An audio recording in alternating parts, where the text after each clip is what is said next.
This hour is all about delivering great emails. And like I just mentioned, a lot goes into it, and we certainly want our email opened by the most people as possible. And there's several things that we can do both in the design and the way that we send our email that can help us. So in this hour, we're going to talk about choosing an ESP, that is email service provider, what to look for and the things that they do. How we can build, maintain, and grow our list, extremely important these days. What we can do to avoid being marked as spam, and then lastly, all the steps that we should follow before we actually hit send and get our email out into the world.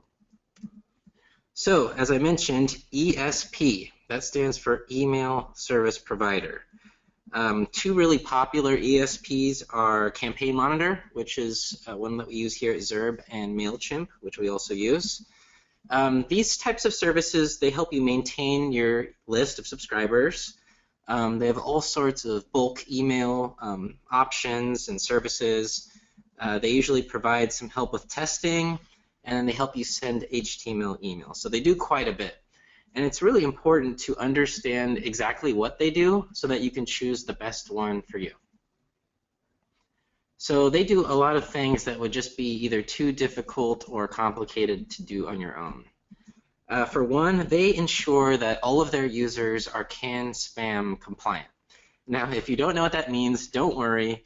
We're going to cover that a little bit later, but it's really important, especially if you're sending commercial emails.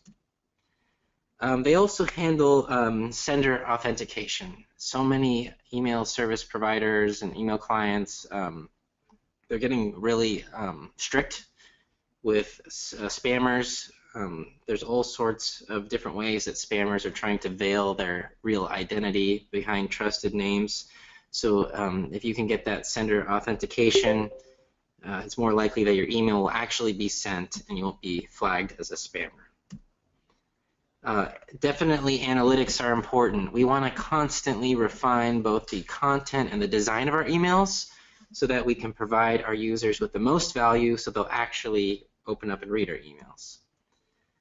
Many email service providers provide Wysiwyg Builders, what you see is what you get, kind of online design services. MailChimp does that, or they might provide some templates that you can fill out.